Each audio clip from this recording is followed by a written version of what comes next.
Efendim merhabalar, Edirne'ye hoş geldiniz. Edirne bildiğiniz gibi ülkemizin Yunanistan ve Bulgaristan'a 4 tane sınır kapısıyla Avrupa'ya açılan bir noktamız. Tarihi çok eskilere dayanıyor. Osmanlı'ya başkentlik yapmış bir şehir. Arkamda Mimar Sinan'ın heykelini görüyorsunuz. Biz de ufak da olsa meslektaş sayılırız. Edirne'de çok güzel lezzetler var. Tava ciğeri var, köftesi var, kurabiyeleri var. Hem tarih hem lezzet olunca benim de buraya gelip çekmek ve size de göstermek için yeterli sebepleri sağlamış oluyoruz. Neyse, her zaman söylediğim gibi lafı daha fazla uzatmayalım ve başlayalım Edirne gezimize.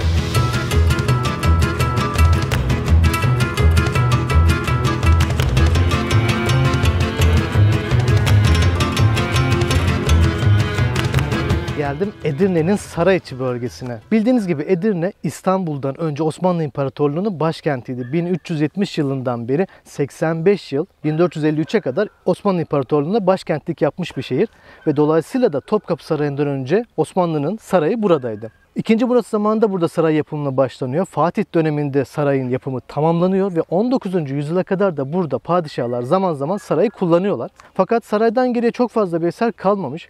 Sadece arkamda Kanuni döneminde ve Mimar Sinan'ın yaptığı Adalet Kasrı var. Neden saraydan geriye bir kalıntı kalmamış? Çünkü 1878 yılında 93 Harbi'nde Rusların Edirne'yi işgal etmesi haber alındığında Edirne valisi buraya yakın olan cephaneliği patlatıyor. Sarayın binaları tamamen yok oluyor. Şimdi bir restorasyon sürecinde, o yüzden de içeri girilmiyor. Bu bölge, yani Sarayiçi bölgesinin hemen yanında da Kırkpınar güreşlerinin yapıldığı stat mevcut. Şimdi birazcık da stadın etrafında dolaşalım. Kırkpınar güreşlerinin yapıldığı havayı birazcık size göstermek istiyorum. Hadi buyurun.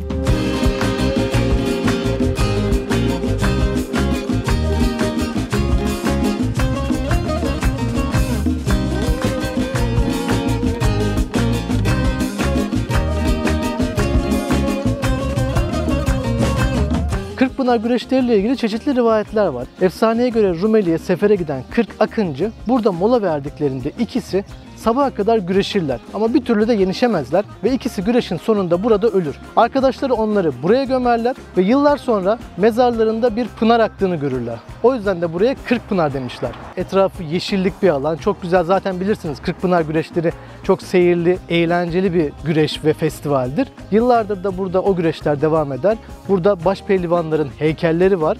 1-2 ay önce, yani Haziran-Temmuz aylarında Kırkpınar güreşleri burada yapıldı. Fırsat bulursanız mutlaka bence uğrayın derim. Şimdi buradan Edirne merkeze gidelim. Hadi.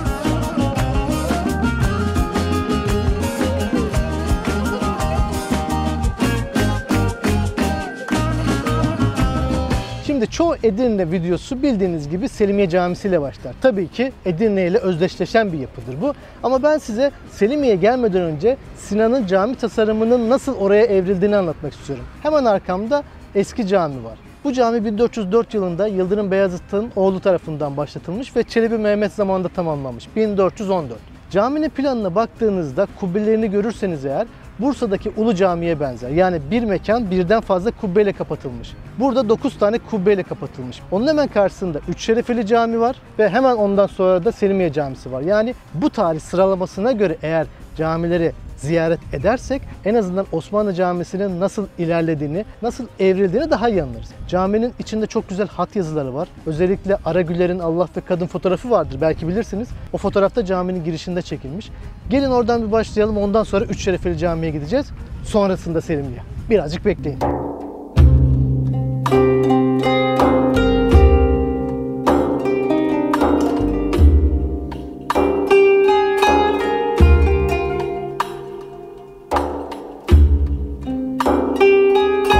Cami gerçekten güzel. Özellikle hat yazıları da çok etkileyici. Bu yazılar 18. 19. yüzyıldan kalma. Bu cami şehrin ilk ulu camisi olduğu için de fethi simgeleyen sancak da minberde hala sergileniyor.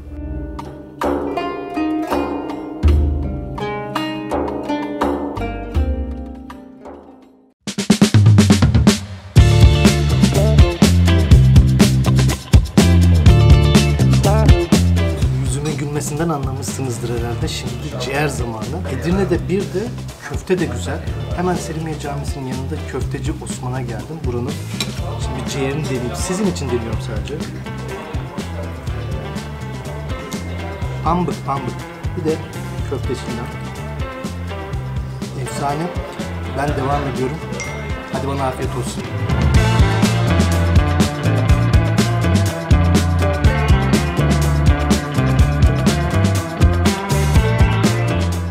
Ve geldik Edirne'nin Üç Şerefeli Camisi'ne.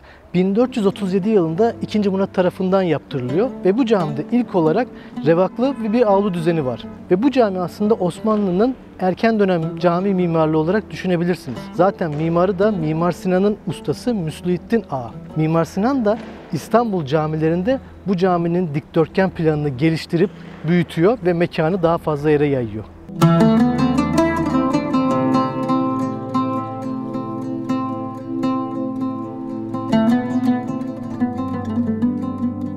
Caminin içine girdiğimde ilk olarak kubbenin büyüklüğü ve tekliği beni etkiledi. Zaten Mimar Sinan da kendinden 100 yıl önce yapılan bu camiyi görmüş ki Selimiye Camisi'nde de yine tek bir kubbeyle mekanı geçmeye çalışmış. Bunda farklı olarak ana kubbenin yanında küçük diğer kubbelerle mekan dikdörtgen bir şekilde enli olarak büyütülmüş.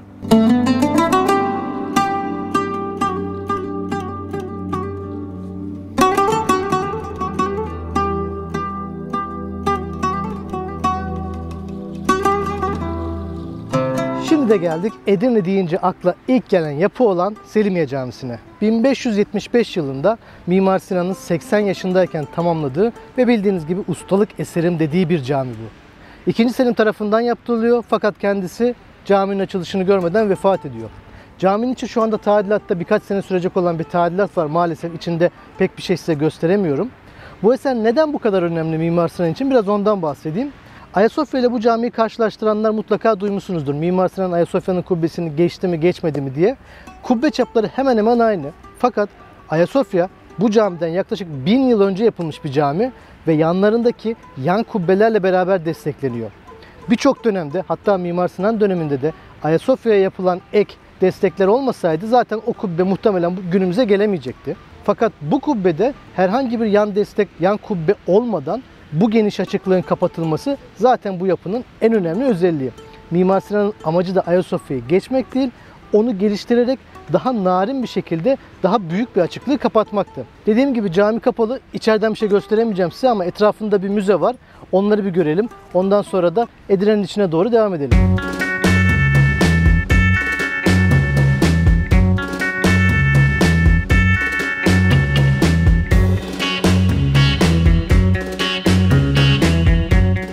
Edirne'de İstanbul gelenlere ilginç gelecek bir nokta da bu meydanda Ulu Cami'nin olduğu yerde herhangi bir trafik lambası yok. Ayağınızı yola attığınızda araçlar duruyor. İlginç bir özellik.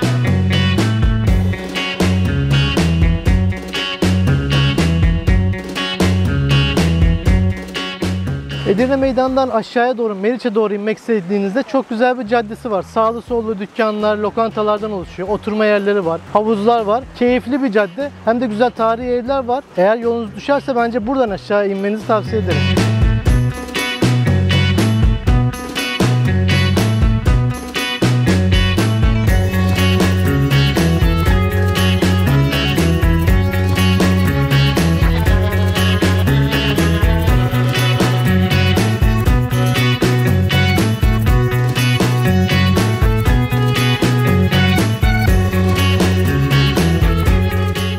Ve geldim Meriç Nehri'nin üzerine. Edirne'nin içinden 3 tane nehir geçiyor. Meriç, Tunca ve Arda.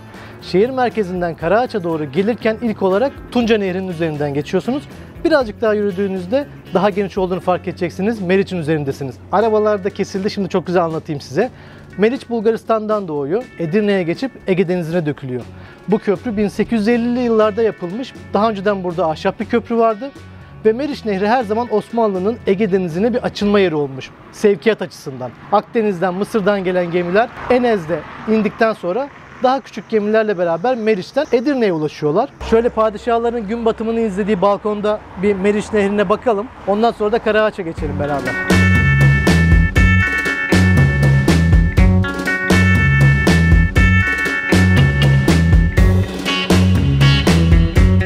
Şimdi de geldik Karaağaç bölgesine. Edirne, Yunanistan ve Bulgaristan sınırında olduğu için 1. Balkan Savaşı'nda Bulgar tarafına geçiyor. 2. Balkan Savaşı'nda tekrar Türklerin eline geçiyor. 1. Dünya Savaşı'nda da Yunanlıların işgaline uğruyor ve Kurtuluş Savaşı ile beraber de Edirne tekrar Türklerin eline geçiyor. Bugün bulunduğumuz Karaağaç ise 1923'teki Lozan Anlaşması'ndan sonra Türklere Yunanistan'ın savaş tazminatı olarak verdiği bir yer. Meriç Nehri'nden sonraki Karaağaç bölgesi Lozan Anlaşması ile beraber Türkiye'nin eline geçiyor ve bugünkü sınırlarımız oluşuyor.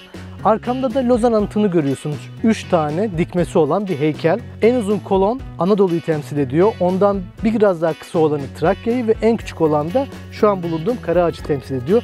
Lozan Anlaşması'ndan sonra üçü birleşmiş bir şekilde artık Türkiye'nin bugünkü toprakları haline geliyorlar. Burada bu anıtı da en azından bir anmakta fayda var. Burası Trakya Üniversitesi'nin Güzel Sanatlar Fakültesi. Çok güzel yeşillik bir alan. Instagram'da gördüğünüz tren fotoğrafı vardır belki.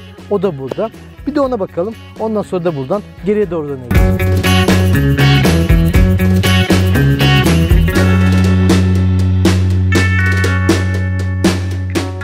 Size son olarak Trakya Üniversitesi'nin Güzel Sanatlar Kampüsü'nü göstereyim. Bu treni zaten Instagram'da mutlaka görmüşsünüzdür. Zaten burası Mimar Kemalettin'in, hani 20 liranın arkasında olan bir resim vardır. Mimar Kemalettin'in yaptığı bir tren garıymış zamanında. Edirne gezimizi burada kapatırken ben günübirlik veya hafta sonu eğer zamanınız varsa 2 gün Edirne'ye mutlaka gelmenizi tavsiye ederim. Selimiye Camisi birkaç yıl kapalı olacak. Çok küçük bir yeri gözüküyor ama onun dışında hem görülecek hem de yenilecek çok lezzetli yemekler var. Biliyorsunuz zaten. Videoyu beğendiyseniz kanala abone olmayı lütfen unutmayın. Bir sonraki videoda görüşürüz. Hoşçakalın.